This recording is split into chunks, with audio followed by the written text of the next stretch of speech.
I don't have any electricity here. Rust, I've actually found a hole.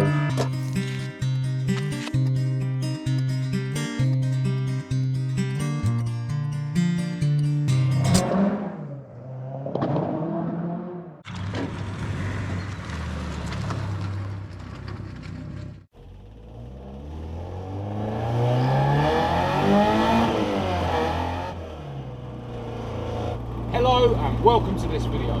I'm Marcus Hayes and today I'm heading over to my other garage to mess about with the cars. I'm going to be spending a little bit of time on my dad's Mk3 Escort today, just making a start on getting some of the areas ready for paint. And the starter motor has now arrived for Esther, my ST170 powered Mk1 Escort. So I'm hoping to fit that today as well. Other than that, I'm just going to see how the day pans out. And yesterday I actually did make a start on the passenger side rear arch on my dad's Mk3, so I'll put that footage in now and then I'll catch up with you when I get to the garage.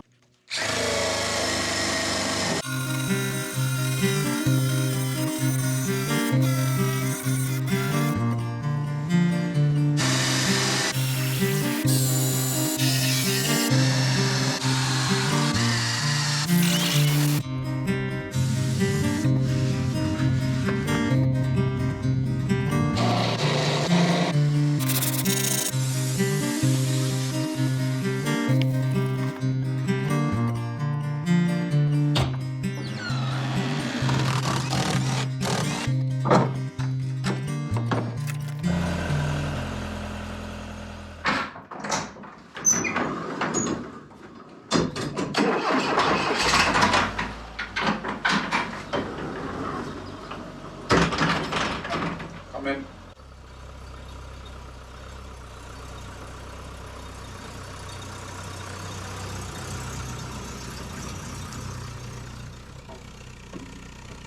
Right, so as you just saw, yesterday I managed to strip this passenger side rear arch. It had some welding done here. It wasn't done by CLUMPFAB, that was done by my mate Nath a couple of years ago, although CLUMPFAB did put a patch in there for me. And yeah, this arch basically was full of filler and I was hoping that it wasn't hiding any other rust holes, and it wasn't. And basically at some point this car's had a patch here, and that's why they've put a load of filler to sort of make the shape again, and then they've had to build up the arch as well just to sort of lose it. So yeah, it's all really solid, luckily. There's another patch down there that's been done at some point, and again that's why they built up the filler down there. So I think I'll jack the car up and remove that wheel and then we'll crack on. So we'll wheel out the way, it's definitely going to make things easier. Now I don't have any electricity here. Yeah, it's all going to be done with portable drills and by hand. I think what I'm going to do now is clean up all the lip of the arch, get all the red oxide off of it, and clean up a bit more under there, and likewise at the back of the arch, and see if I can feather out some of this filler.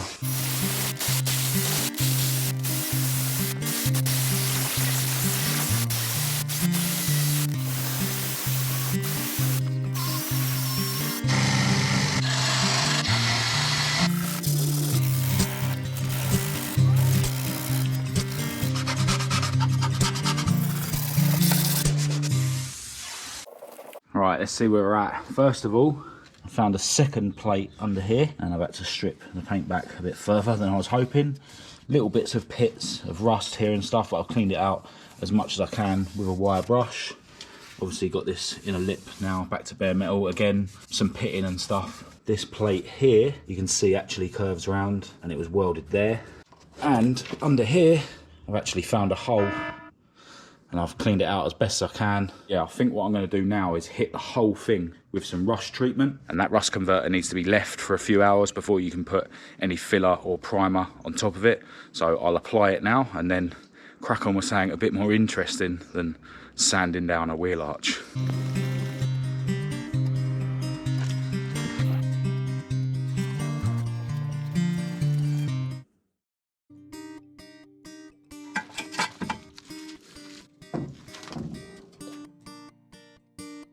Right, so Esther is out of the garage and jacked up, and I'm now going to fit her new starter motor I got this from Retro Ford. I'll leave a link to their website in the description.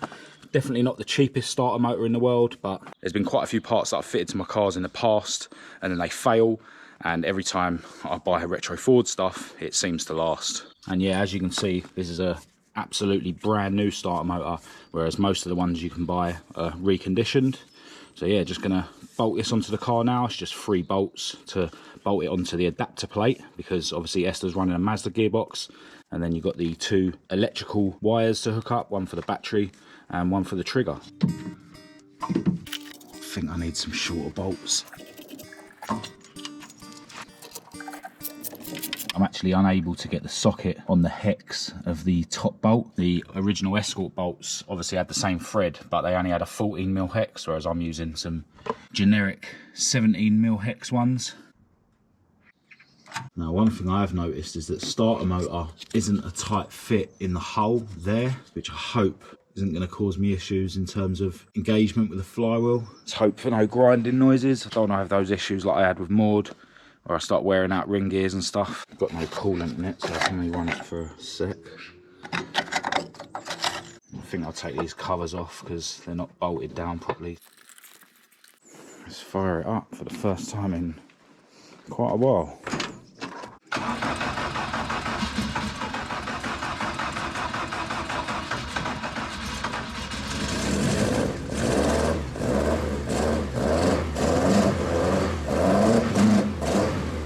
Now, before I put any coolant in, there is something that some of you guys mentioned in the comments of a past video that I want to check. Some of you were saying that I might have put the thermostat in the wrong way last time I put this together. Bottom bolt is really annoying to get to, as is this back one. Yep, you were right, because it's my understanding that the spring needs to go towards the engine. Will it fit that way? That's the question.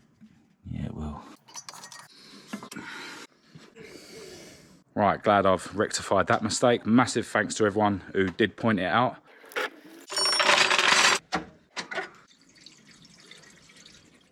All right, I'm going to fire it up with the rad cap off, just to hopefully bleed any air out of the system that might be in there. And while it's running, I'm going to see if I can figure out where the ticking noise is coming from. Definitely from around this sort of area. Well, I've got my stethoscope, so hopefully I'll be able to figure out exactly where it's coming from.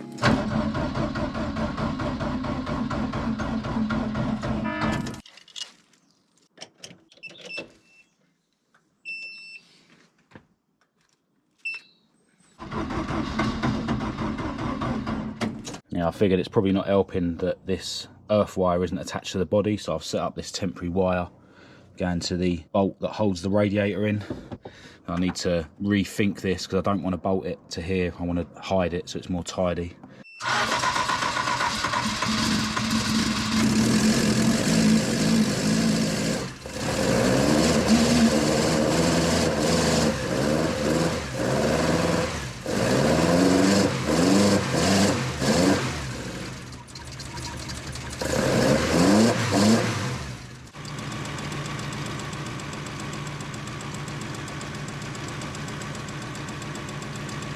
Yeah, the clicking sound seems to be going in time with the injectors. Maybe it's nothing to worry about. I suppose the injectors are supposed to click. Don't know if the camera will pick up the clicking noise, but a bit of smoke coming out of the catch can breather. While she's running, I'll take her for a quick blast just down the road and back, and then put her away in the garage.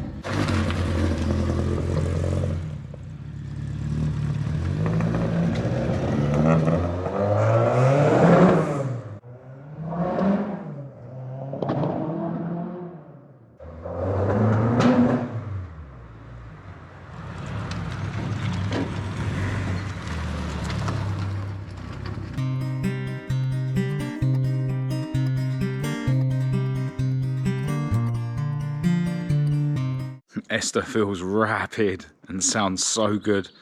She did start breaking up at the other end of the road, but then when I got back I noticed one of my temporary bodges on the earth wires had come off. So yeah, hopefully the breakup is just down to the wiring. Shouldn't really be driving it when you haven't got the earths done up properly, but hey ho. Yeah, hasn't got that much more power than Maud, but she's so much quicker with her being a lighter car, and with the throttle bodies you've got no flat spot down low. But yeah, it's going to be a lot of fun when she's on the road. Anyway, I've got about half hour to wait before I can put anything on top of the rust converter that I put on my dad's Mk3. So to keep myself occupied until then, I'm going to quickly prep Esther's oil cap.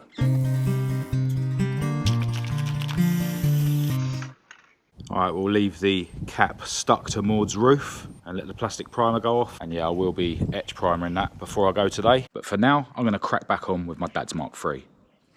Alright, so I've got the fiberglass filler out. And the reason I'm going to start off with the fiberglass filler rather than normal body filler, it is harder to sand down and stuff, so it's a bit more work, but it's a lot stronger and it won't sink as much over time. So let's mix some of this up. So there you go, nice thin skims for the first ones, just in all the welds. Obviously a big lump in that hole. Over this side, literally just over the welds. So we'll let that go off and then we'll start sanding. Fun, fun, fun. Yeah, actually, while those other bits are going off, I'm just going to put a bit in this area because that's definitely going to need to be built up quite a bit to get the shape. I think I should have put more hardener in that fiberglass, it's taking ages to go off, but I'm going to stick a coat of etch on Esther's oil cap. Stay. I think this trim's going to have to come off. Don't think you can get these, so I need to save it.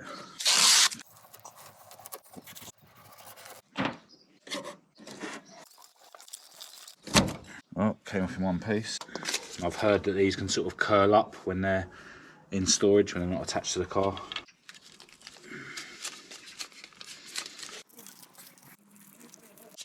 Sweet. Another coat of etch on the oil cap. And that should be ready to give to Rob to work his magic. Right, that seems nice and hard now. That's what she said.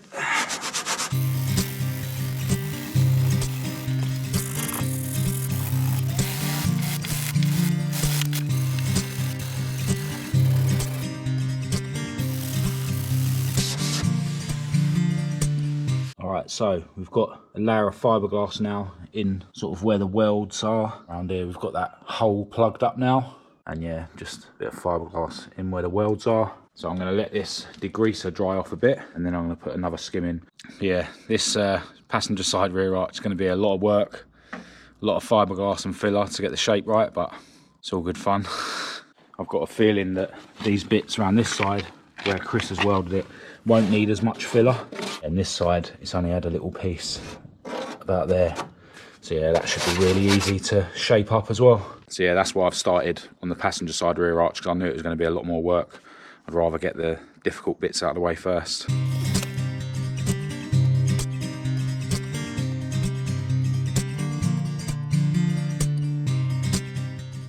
Hello, right, so days and days have passed since the last clip and I've finally found some time to get around the garage before work today. Now I don't have long this morning, so I'm going to crack straight on with rubbing down this fiberglass filler on this rear arch.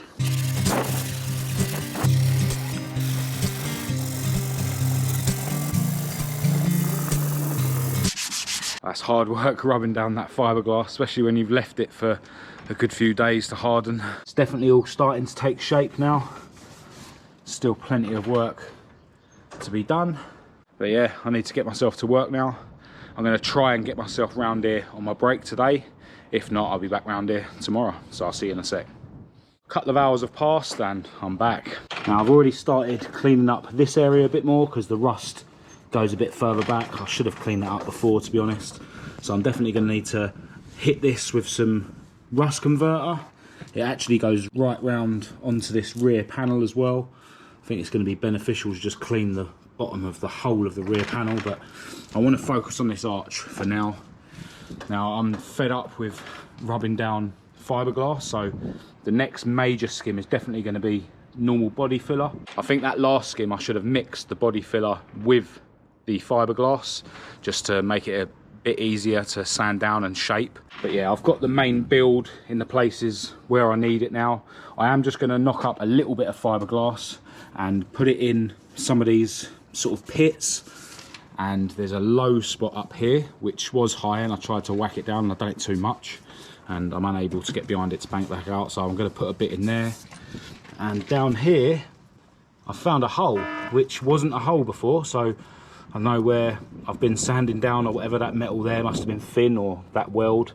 But yeah, I'm going to clean that out a little bit more with a wire brush, and I'm going to put a load of fiberglass in there as well. Yeah, this job is definitely growing the more and more I start digging, which is to be expected. But yeah, I wasn't planning on messing about with this too much, to be honest. Like I've said before, I just want to get the car on the road. It's not going to be a professional job, so I need to draw the line somewhere. But yeah, it's definitely going to need at least one major skim of body filler before I can get the shape anywhere near. But yeah, it's a lot better than it was. Let's see if I can get the loose dust out of some of these pits with this wire brush.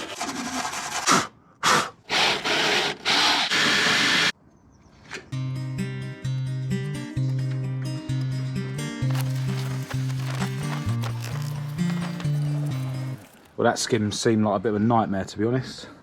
Dropped a spreader and had to grab another one quick. But yeah, got the main build where I wanted it. And hopefully there's enough in all them pits that once I've rubbed it down, it should be a bit more smooth than it was. And yeah, this hole that was down here at the edge of that old plate that had been put in before basically needs more build going this way, because that plate obviously hangs down lower than the sill. Just in that bottom bit, maybe I will put some fiberglass mixed with filler. I don't know yet. We'll see what it looks like when I've rubbed it down. Let's go over this rear quarter with a wire brush a bit more, because before I leave today, I think I'm going to throw some rust converter on this area.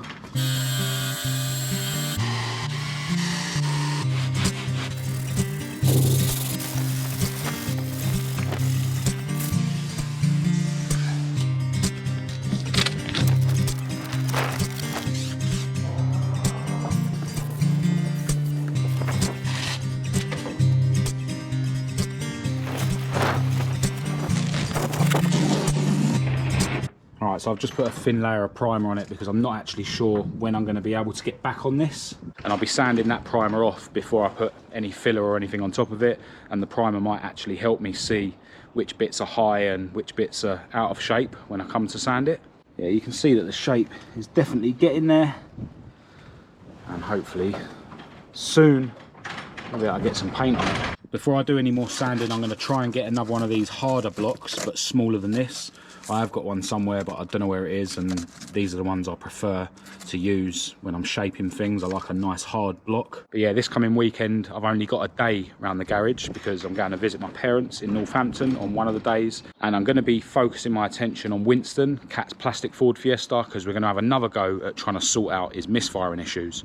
Also, I'm hoping to have a bit of time to tie a few loose ends up on my Mk1 Escort, and then maybe I'll have some time to attack the Mk3, but I'm not actually sure.